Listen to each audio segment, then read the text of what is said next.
Hare Krishna, welcome everyone. Good to see you all.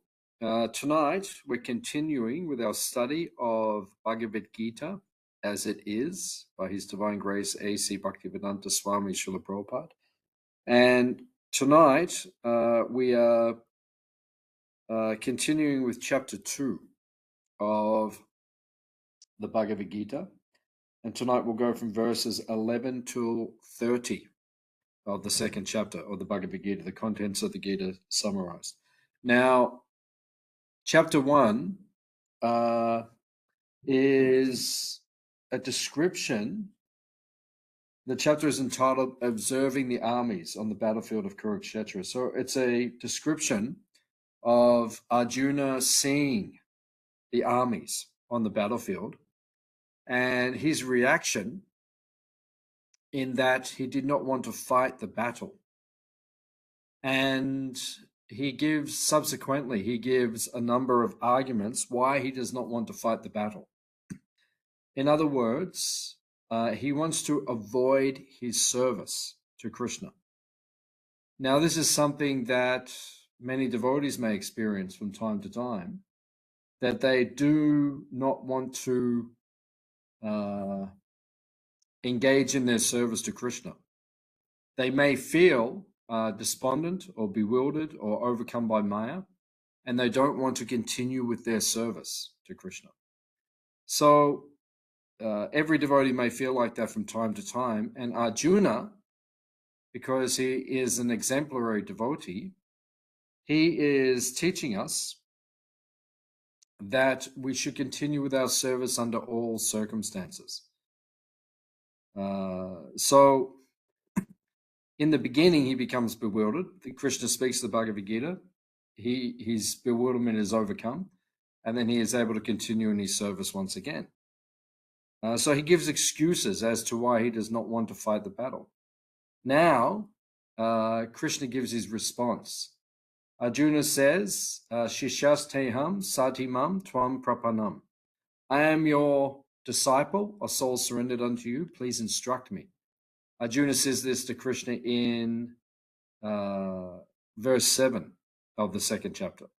Up until that point, Krishna does not instruct Arjuna deeply or philosophically, because Arjuna is not yet ready to hear it. But when Arjuna has the right mood and he now wants to accept Krishna's instructions, now Krishna is willing to instruct him. So that's where we are now. We're at the point where Arjuna is surrendered. Krishna is willing to instruct him. And now from verses 11 till 30, Arjuna is going to hear about the subject matter of jnana. Krishna is going to speak jnana, divya jnana, which means transcendental knowledge. He's going to give knowledge to Arjuna, spiritual knowledge, that differentiates the difference between matter and spirit, which is the basis of spiritual understanding, the basis of spiritual life. So he's going to convince Arjuna to fight on the battlefield of Kurukshetra, to continue in his service. But to continue in his service, first of all, he has to receive transcendental knowledge or act on the platform of spiritual progress and spiritual understanding. So we're going to hear Krishna speak jnana from verses 11 to 30. So if you have any questions or comments as we go, then please ask. So we're going to hear some very famous verses. Very famous verses from the Bhagavad Gita tonight. Text 11. The Supreme Personality of Godhead said, while speaking learned words, you are mourning for that which is not worthy of grief.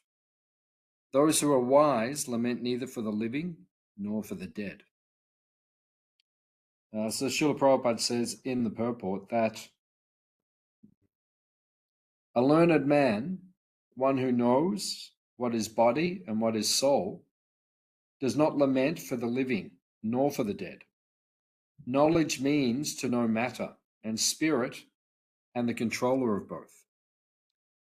So, the first thing that Krishna does when he speaks to Arjuna, when he begins to instruct him, he calls indirectly, Prabhupada says, he calls him a fool, which is the position that the guru will take with the disciple, right? The guru will destroy the disciple's false ego. And sometimes he has to chastise or correct the disciple. So the first thing Krishna indirectly does, he calls Arjuna a fool. While speaking learned words, you are lamenting for that which is not worthy of grief. Those who are wise lament neither for the living or for the dead. Now,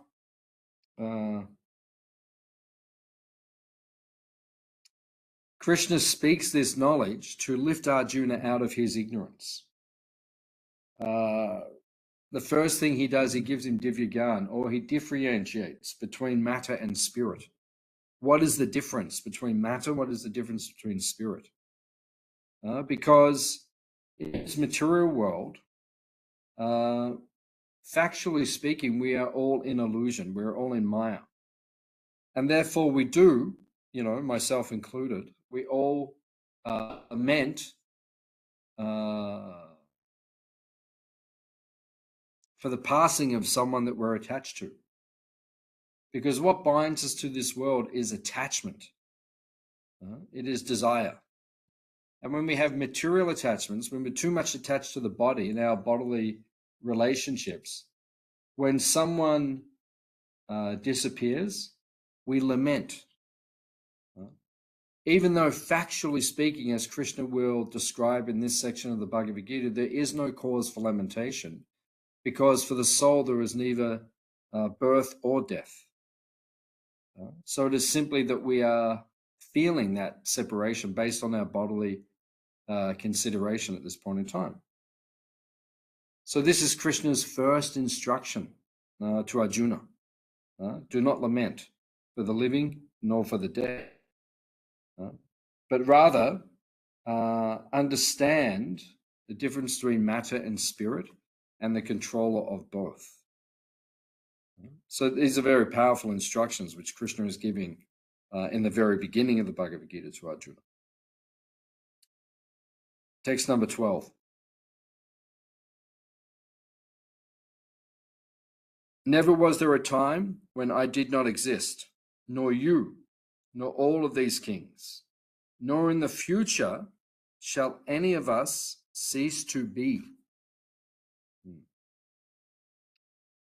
So Prabhupada explains in the purport that only saintly persons who see within and without the same Supreme Lord can attain eternal peace.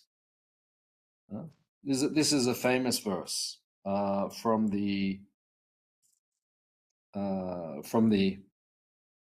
Bhagavad Gita.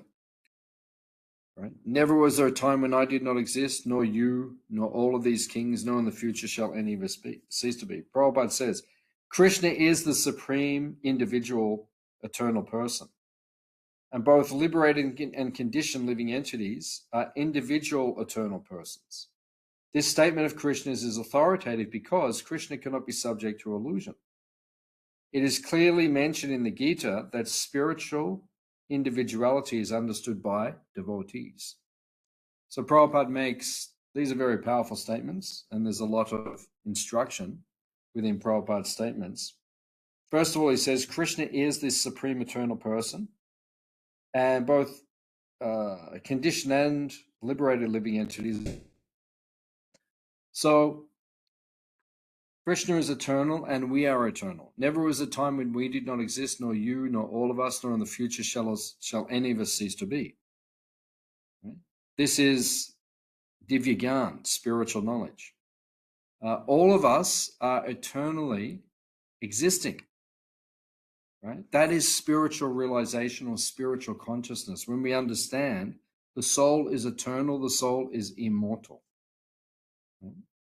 So that is the first instruction which Krishna gives to Arjuna within the Bhagavad Gita. You're not the body. And if you look at the sum total of Srila Prabhupada's instructions, you know, if you ask any devotee in ISKCON, what was Prabhupada's most prominent instruction, everyone will say, you are not the body. You are not the body. That was Prabhupada's principal instruction. And based upon, it's based upon this opening section of the Bhagavad Gita, where Krishna was saying to Arjuna, you're not the body. There is nothing to lament about. Never was there a time when I did not exist, nor you, nor all of these kings, nor in the future shall any of us cease to be. So in other words, Krishna is eternal. He is making that point. And we are also eternal, both in our conditioned state and our liberated state. We are eternal souls. Then Prabhupada says, this statement of Krishna's is authoritative because Krishna cannot be subject to illusion. Now, why cannot Krishna be subject to illusion? Because, as he states within the Bhagavad Gita, Aham Savasya Prabhavo Mataha Savam Pravartate, I am the Supreme Lord. I am the Supreme Personality of Godhead. So God, by definition, cannot be subject to illusion. And if this is God speaking, which we have faith that it is, there is no illusion. You know, Krishna's words are beyond illusion. They are transcendental. Prabhupada then says, it is clearly mentioned in the Gita that spiritual individuality is understood by devotees. Bhaktosi me sakha cheti, Krishna says, only a devotee, bhaktya mama bijanati yavanyas chasmi tattvataha. Krishna says within the Gita, only a devotee can understand this spiritual science. If you don't have bhakti or devotion, you cannot understand this spiritual science. You can't understand it. So it's a very important point which Krishna is giving us at this point in time. So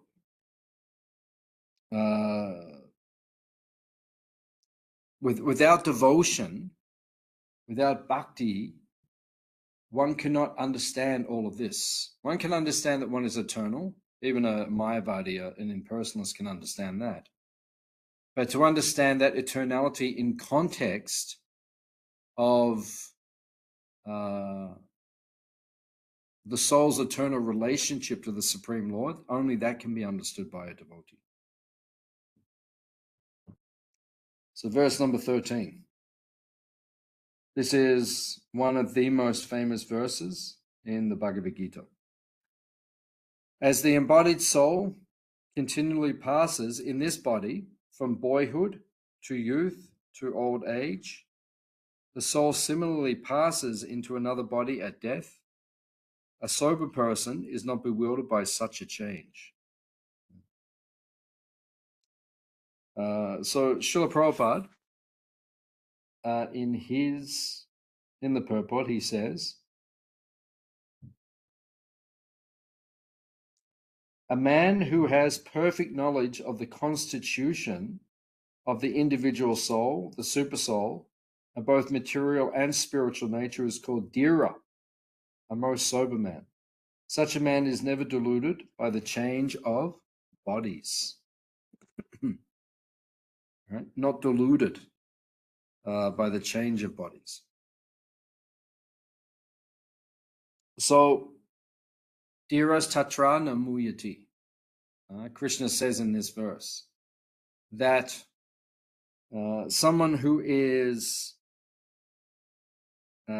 sober, dhira. Now, this word is very important. It's very instructive, right? That a devotee must become dhira. Dhira means sober, right? He must have sobriety. The devotee must have sobriety. When a devotee is dhira, It means he has control of his senses. This is spoken of by Rupa Goswami in the Upadeshamrita, the first verse of the Nectar of Instruction. The devotee is Dhira. Dhira means sober. Right? He is not bewildered. So he becomes a sober person, not bewildered by material change. So this is the qualification to understand Divya Gyan, or spiritual knowledge. To understand the difference between matter and spirit, or that you are not the body, you are the soul, you must be Dhira. You must be sober. You must be understanding, and you must have control of your senses. Right? And if you have these qualities, then you can understand this spiritual science properly. So one who understands the nature of all of these things, the difference between matter and spirit, his relationship with God, his eternal identity as being God's servant, that person is Dhira. He is fully qualified, and he is never deluded by the change of bodies. In other words, he can remain fixed in the service of Krishna. That's why Krishna begins the Bhagavad Gita by giving us Divya Gyan, because if we understand this spiritual knowledge, we will remain fixed in our bhakti. Sometimes devotees come to us and they confide confidentially. They say, I'm struggling in devotional service. So we say, explain to us, what is your situation at this point in time? What is your sadhana like? What are your practices like? And I've seen time and time again, when devotees are struggling in their spiritual life, right, it always means they are not reading or hearing and chanting enough, or they're not reading Prabhupada's books enough. Because if you read and you hear and chant regularly, and if you're reading Prabhupada's books regularly, you will not struggle in your spiritual life, in the sense you will remain steady and fixed in bhakti, in devotional service. So that's why we need to study Prabhupada's books on a regular basis. So text number 14. Now, text 14 and 15, after Krishna gives 3 verses describing you're not the body or the soul, and explains the difference between matter and spirit, then in verses 14 and 15,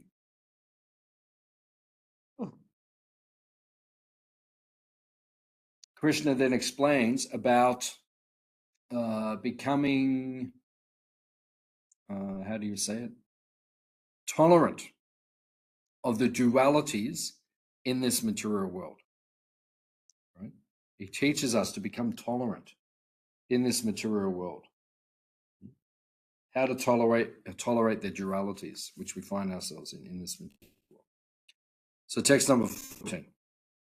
O son of Kunti, the non-permanent appearance of happiness and distress, and their disappearance in due course, are like the appearance and disappearance of winter and summer seasons.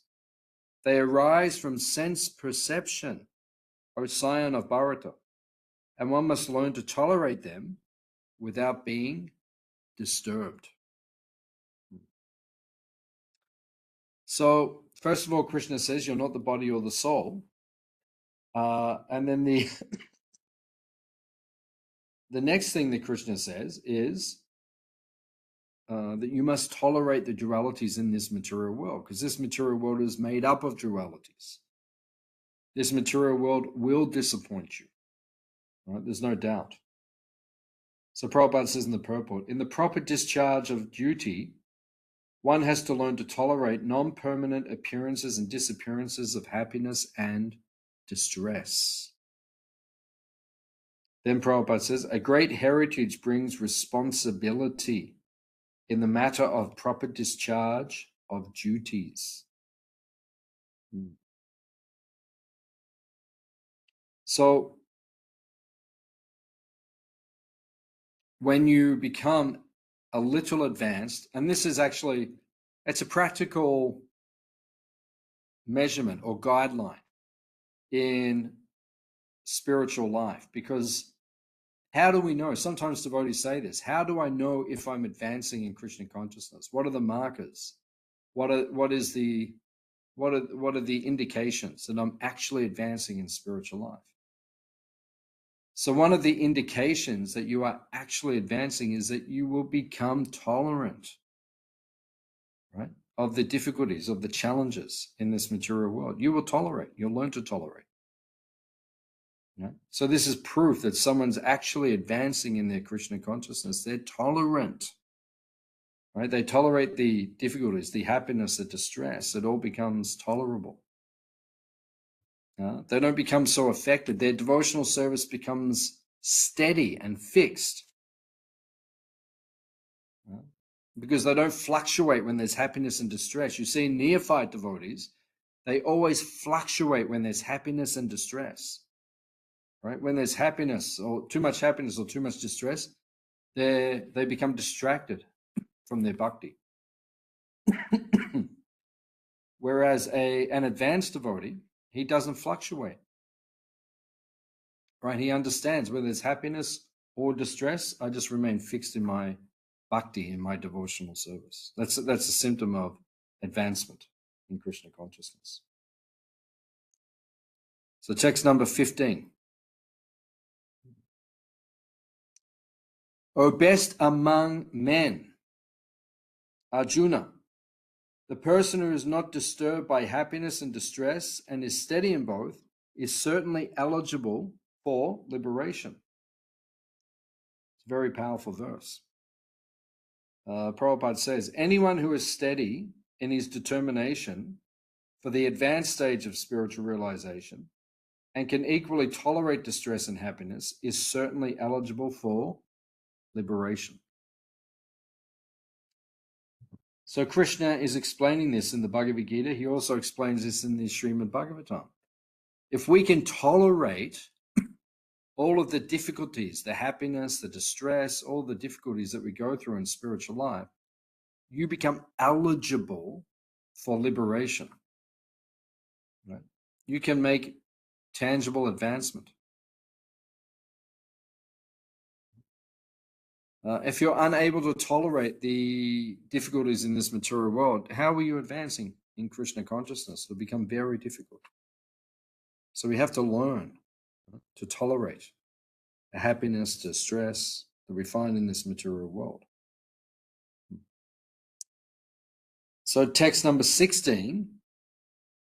Now from 16 to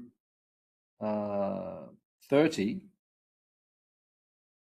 Krishna is going to speak about the nature of the soul, the nature of spirit, which is important for us to understand in the beginning of spiritual life.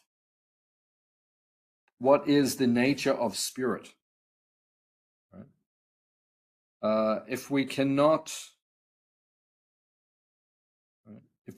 understand the nature of spirit, right, then we cannot advance in our Krishna consciousness. Right? So we must understand what is the nature of spirit. So now Krishna will speak in these verses. Text number 16.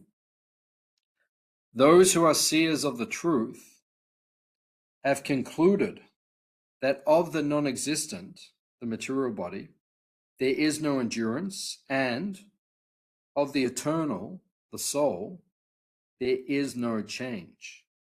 This they have concluded by studying the nature of both. So, seers of the truth have seen that the soul endures, it lives on, and the body is temporary. Right? That's basic realization in spiritual life. That's what makes us fixed. That's what fixes us on the path of devotion, when we realize this material world is a temporary place of suffering. You cannot be happy here. You cannot have a permanent situation here. Krishna says later in the Bhagavad Gita, this material world is dukkhalayam, ashashvatam. It is temporary. It is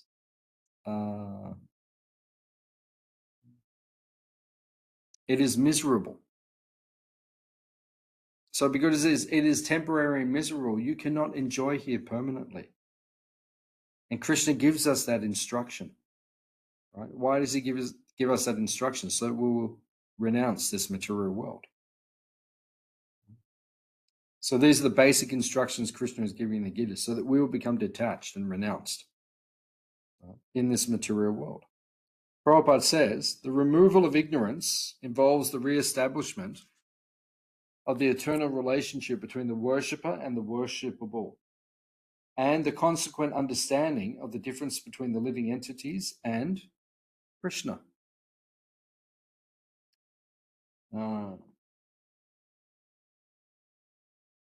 This is the glory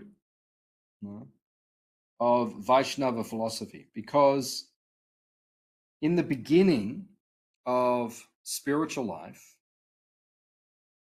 we understand we are not the body, we are the soul. That's the basic tenet or the basic instruction that we're given. Now, okay, now you understand you're not the body, you are the soul. So then the next question is, what is your occupational duty? What is your eternal duty, your dharma? Right? What is that duty? The duty of the soul is to serve Krishna. Right? Jivara Srupahoy Krishnera Nichadas. Right? The nature of the soul. So if you understand you're the soul, now you must understand what is your constitutional position or your dharma, your sanatan dharma, your duty, and that is service. So Prabhupada is explaining this in the purport. Now that you understand, Krishna says you're not the body, so okay, you're not the body, now serve the eternal soul. Now you understand who you are, now understand what you should do.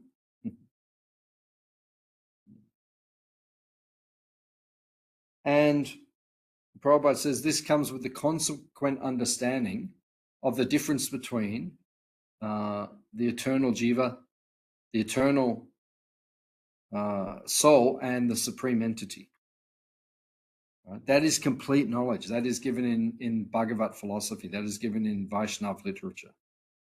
Right? We are not the body, we're the soul, and we are Krishna's eternal servant. Krishna is supreme. We are finite. We are Anu, he is Vibhu, and then we serve him. That is our understanding. Text number 17. That which pervades the entire body, you should know to be indestructible.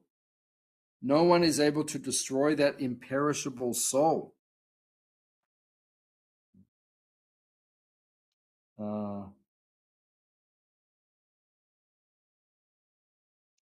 Prabhupada says in the purport for text number 17, the current of the soul is felt all over the body as consciousness, and that is proof of the presence of the soul.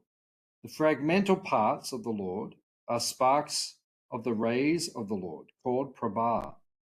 Only the insane man can think of the soul and of the soul as all-pervading Vishnu Tattva.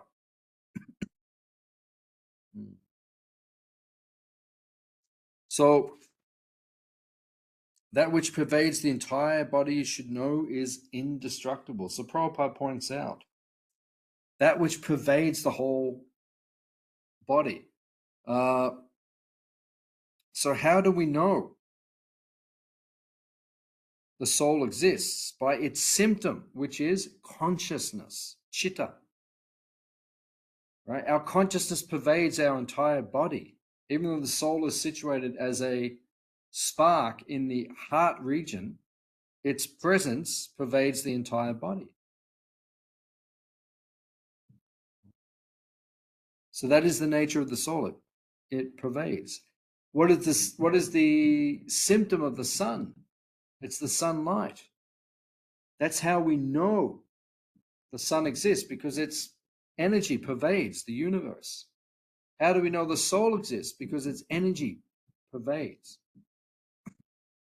This is the understanding we're given in the Bhagavad Gita.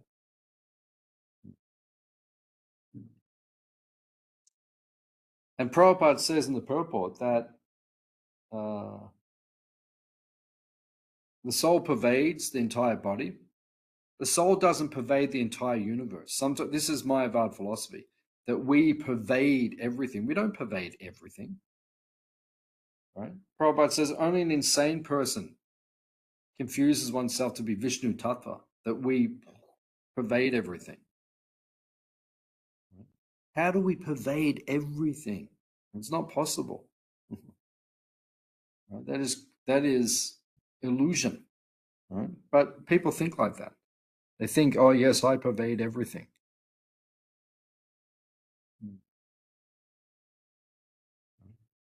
So that people do not have this proper understanding. Text number 18. The material body of the indestructible, immeasurable, and eternal living entity is sure to come to an end. Therefore, fight, O descendant of Bharata. Prabhupada says in the purport, there is no cause of lamentation, because the living entity cannot be killed, nor can the material body be saved.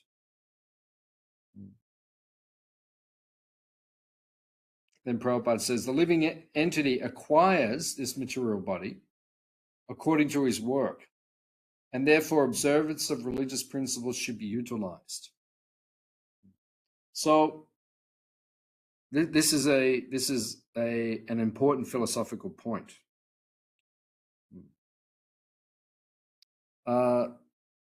We have acquired this due to misuse of independence, due to material consciousness and material activities. When you perform material activities and you engage in and you have material consciousness, what is the result? The result is that you create a material body, in the sense, Prabhupada uses the saying, man proposes, God disposes. So we have material desires, and we act on those material desires. And that causes us to have a material body, because we desire to enjoy separate from God. God gives us a material body in order to enjoy separately from him. So if we're suffering in this world and we have a material body and we're in ignorance, that is because we have created that situation. Now, Prabhupada says in the purport that by working according to religious principles, Sanatana Dharma, the instructions of the Bhagavad Gita, offering everything to Krishna for his satisfaction, that using your body in that way purifies the consciousness and elevates us out of this material world.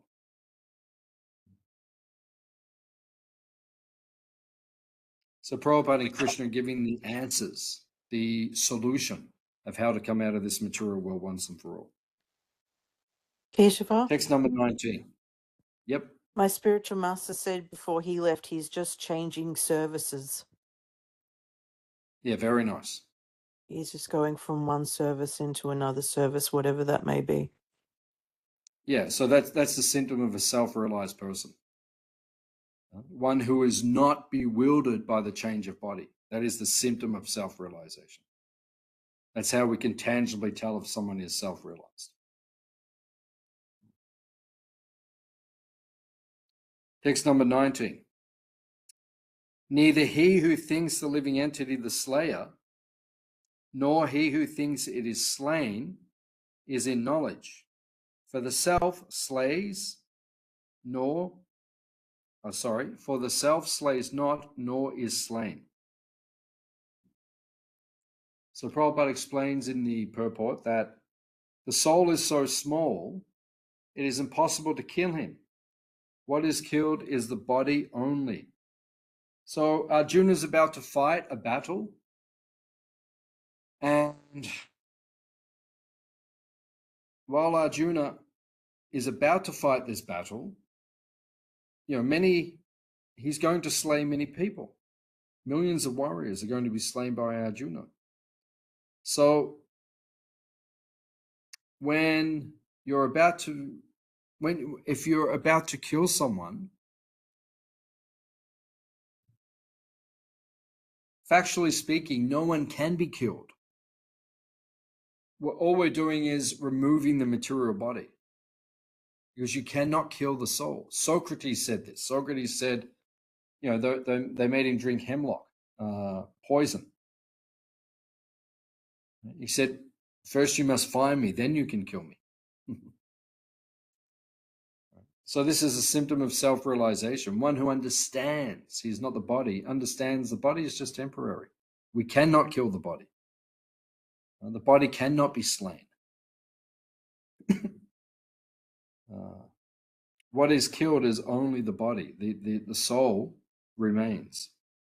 So Krishna is giving this transcendental knowledge to Arjuna. Of course, Prabhupada says in the purport, this, however, does not at all encourage killing of the body. The Vedic injunction is mahim shat sababhutani, never commit violence to anyone. We should not commit violence to anyone, right?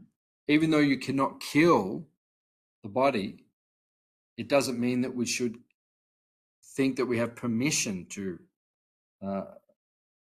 kill someone, because that violent act will just cause karma for you, and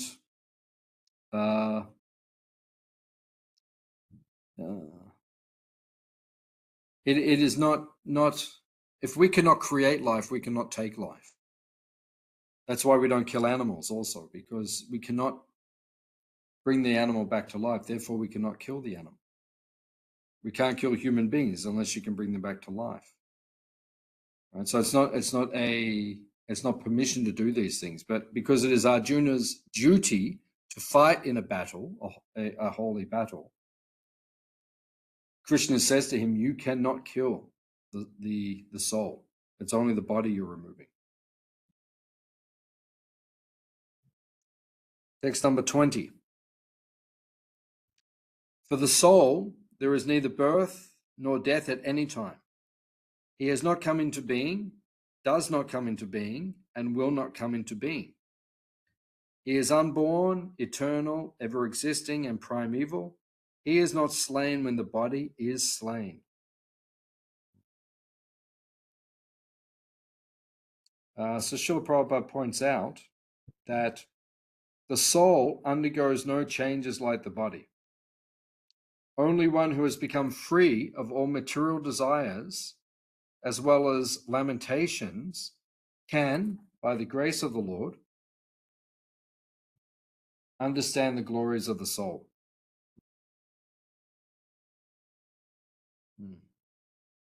So we must overcome lamentation and desire. Brahmabhuta prasanatma na sochiti na kankshati. No lamentation, no hankering. As long as we hanker and lament for things in this world, then we will suffer in this material world. As long as there's hankering and there's lamentation, we will suffer. That will make us attached to this material world. So to get detached from this material world, we have to overcome this hankering and this lamentation. Then we can understand the glories of the soul.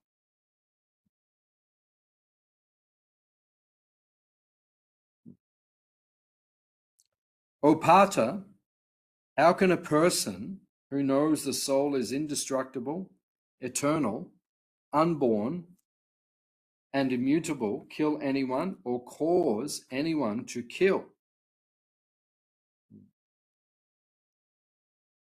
So Prabhupada says when Krishna orders something, it must be concluded that it is for the supreme justice, and thus one should follow the instruction.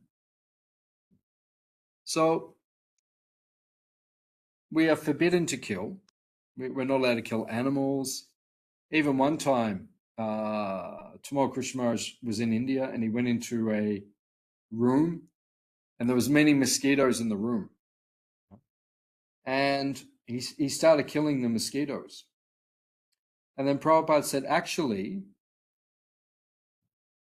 you're only allowed to kill them when they go to bite you. If they attack you or bite you, if you kill them, there's no reaction. But if they're not attacking and you start to kill them, you will get some karma.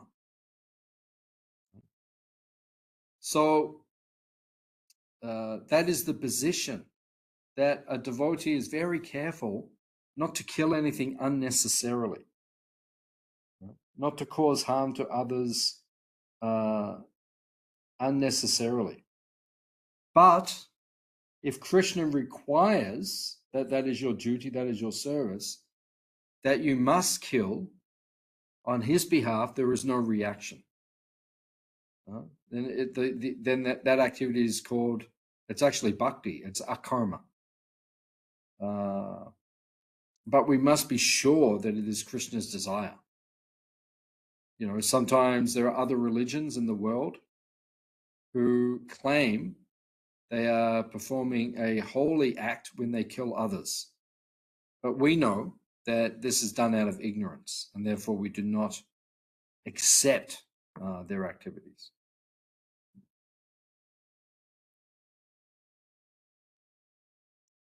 Text number 22. As a person puts on new garments, giving up old ones, the soul similarly accepts new material bodies, giving up the old and useless ones.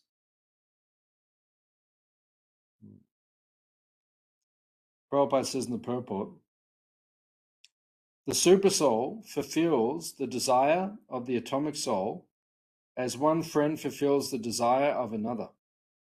Although they are the same in quality, one is captivated by the fruits of the material tree, while the other is simply witnessing the activities of his friend.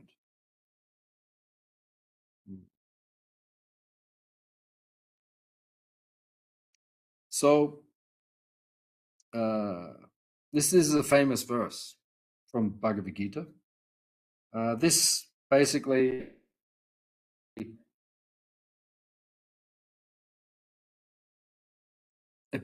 explains the principle of reincarnation.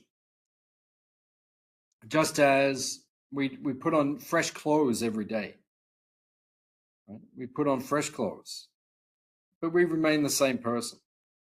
But the clothes are fresh. That's the external covering. So in a similar way, the devotee,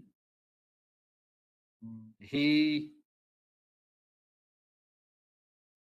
understands that when he changes body, it is just a change of dress. It's external to his. It's not his eternal consciousness. It's just an external situation. Right? That is actual self-realization. So we put on garments, we change garments, we put on a new body, we change into another body. This is just external to the soul. Prabhupada points out, he gives the example of the two birds in the tree. And one of the birds, the two birds in the tree, it's from the Swedish Ratayu Upanishad. Right? It's an example which is given that there are two birds sitting in a tree. One is the soul, one is the super soul, Jivatma and Paramatma. And one bird is captivated by the fruits in the tree, and it's just pecking and eating the fruits, and he's not even conscious of the presence of the other bird. And the other bird is simply watching and witnessing, right? And facilitating in this sense, because it's the super soul, facilitating the activities of the other personality. So that is Krishna's position. He simply, man proposes, God disposes. He simply allows us to enjoy separately from him. But he is not factually interested in what we're trying to enjoy, and he does not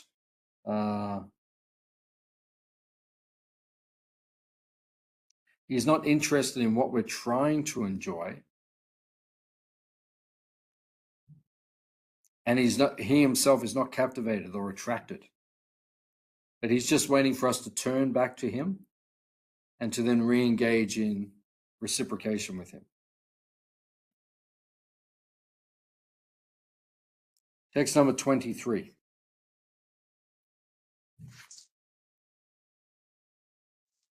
The soul can never be cut to pieces by any weapon, nor burned by fire, nor moistened by water, nor withered by the wind.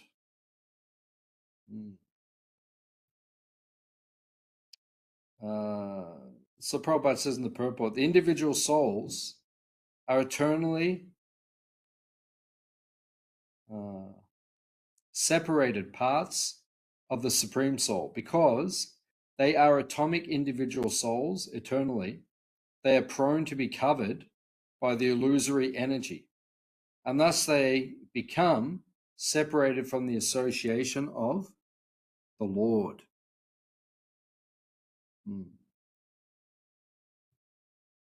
So the soul is known as tatashta. Tatashta means marginal. Marginal means like the beach. When you go to the ocean, there's the beach. The beach is the demarcation between the land and the water. So it can be covered by the water, just like the soul can be covered by Maya, or when the water withdraws, it's in its natural state. So that is the difference. So it can be in or it can be out, according to the situation. So it is being mentioned here that the individual soul can be covered, or he can be uncovered, which is his constitutional position, to be free from Maya. Now the verse says, the soul can never be cut by any weapon. This is important because Arjuna, he had acquired many astras to use in this battle of Kurukshetra. So he had many sharp arrows, right? But Krishna is saying you cannot cut to pieces the soul, even with all of your weapons, your arrows. You cannot burn them with fire. He had fire weapons, brahmastra, like nuclear weapons. Moistened by water, they had water weapons. They would draw their arrows, chant one mantra, the astra, to invoke the astra, the weapon, and then fire the arrow. And then when the arrow hit, it would turn into like a tsunami, like a tidal wave of water, which could destroy the enemy, drown the enemy. But Krishna is saying, you cannot burn the soul, you cannot drown the soul. The wind, they had wind weapons, right? All of these weapons, they could not harm the soul. They can only destroy the body. Text number 24.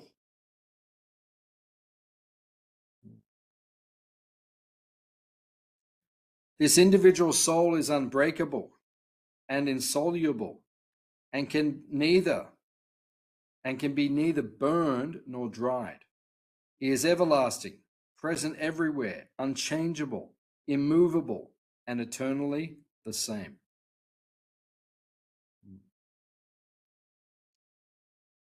All these, Prabhupada says in the purport, all these qualifications of the atomic soul definitely prove that the soul is eternally the atomic particle of the spirit whole, and he remains the same eternally.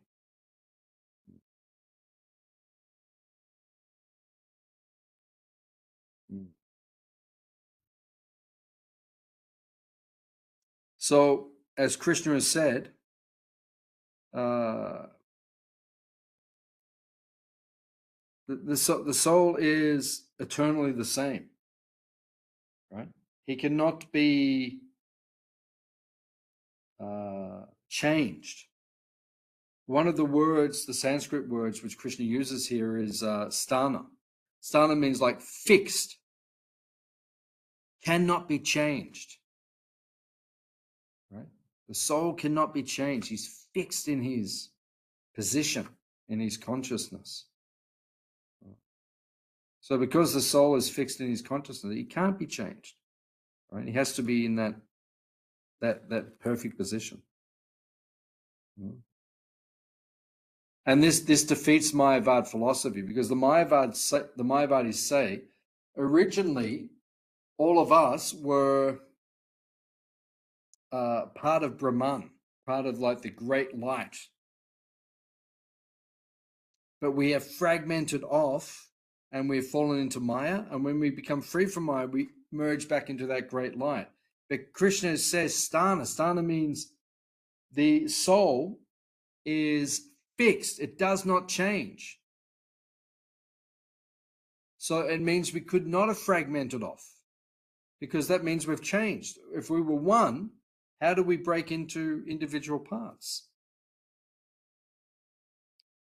So when Krishna says we are sthana, unchangeable, it means that we are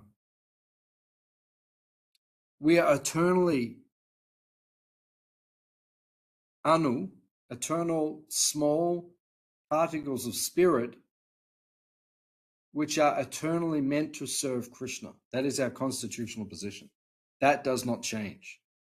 That's why the Vaishnava philosophy, the Bhagavad philosophy, the philosophy of the Bhagavatam is perfect and complete. And this Mayavad philosophy is speculative. Okay.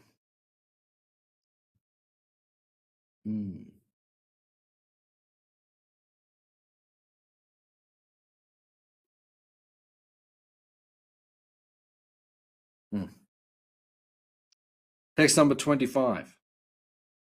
It is said that the soul is invisible, inconceivable, and immutable. Knowing this, you should not grieve for the body. Prabhupada says, the soul's existence cannot be established experimentally beyond the proof of Shruti or Vedic wisdom. We have to accept this truth because there is no other source of understanding the existence of the soul, although it is a fact by perception. So, these ancient teachings, the Bhagavad Gita, which is Sarva-Upanishado, Gavo, it is the essence of all Upanishads, right? That is the soul's position, right? The Bhagavad Gita says the soul's position it's described in all the Vedas, and especially in the Bhagavad Gita. The soul is existent.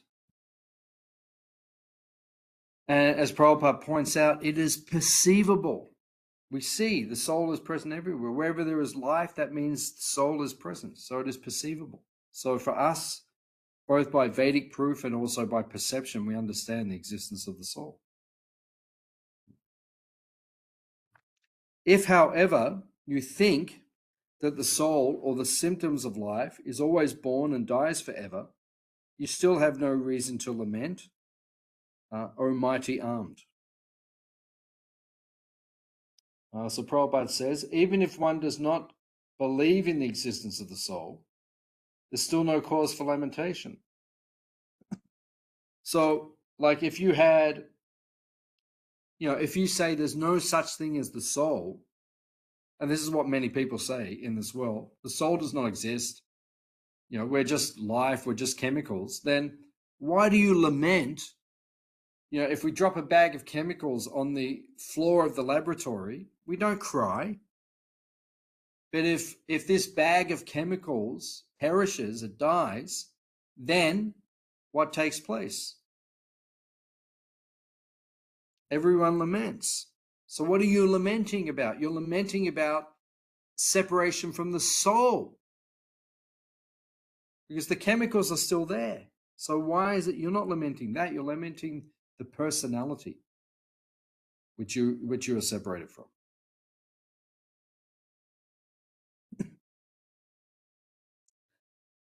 One who has taken his birth is sure to die, and after death one is sure to take birth again. Therefore, in the unavoidable discharge of your duty, you should not lament.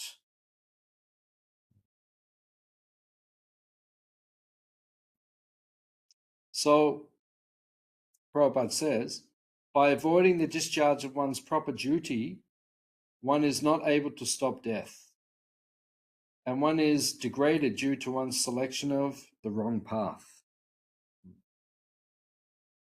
So, we might say, like, we might find ourselves in a situation like Arjuna. We're on a battlefield, we have to fight, we have to kill, and we're lamenting, I don't want to do this. But the fact is, you're going to die later anyway. So you might lose your life on the battlefield fighting for Krishna, fulfilling your duty, but that's a glorious death because that is in Krishna's service. We must be willing to do that. Whereas if we have to leave the battlefield, if we choose to leave the battlefield and then we die later on, there's no glory in that death. Right? So you're going to die anyway, so we might as well die in Krishna's service.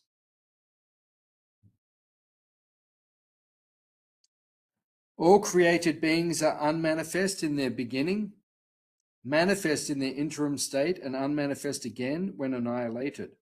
So what is the need for lamentation? Prabhupada says, the material body has no factual existence in relation to the soul. There is nothing to lament about because when the body dies, it is just the material form perishing. The soul still exists. There is nothing to lament. This is very advanced consciousness, but this is the fact. Some look on the soul as amazing, some describe him as amazing, and some hear of him as amazing, while others, even after hearing about him, cannot understand him at all. So Prabhupada says, it is difficult to find a person who perfectly understands the supersoul, the atomic soul, and their respective functions and relationships. It is still more difficult to find a man who has derived full benefit from knowledge of the soul and who is able to describe the soul. Right? So, if we find someone who understands the difference between matter and spirit and realizes that, then we should associate and serve that person. Someone like Prabhupada and Prabhupada's sincere followers.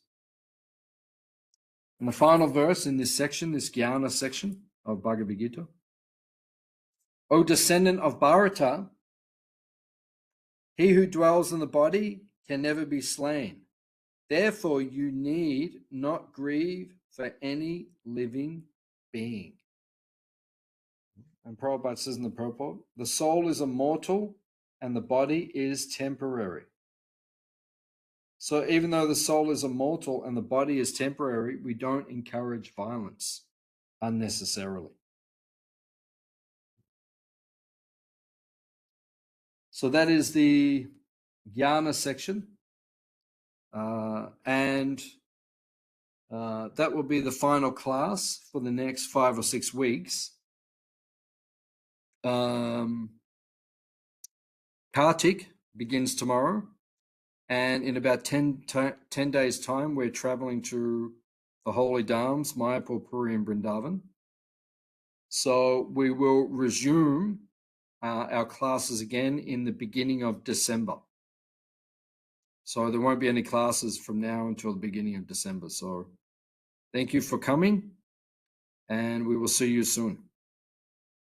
Hare Krishna. Happy Kartik. Hare Krishna. Thank you all for coming. Happy Kartik. Have a safe flight. See you soon. Yes, and pray for us, please. Yes, pray we'll be missing you and thinking of you. Okay, thank you. Hare Krishna. Hare Please pray Krishna. for us. Yes, for sure, Prabhu. Hare Krishna. Haribol. We'll see you soon. See you soon, Prabhu. Haribo. See you soon, Keshi. Haribo. Haribo.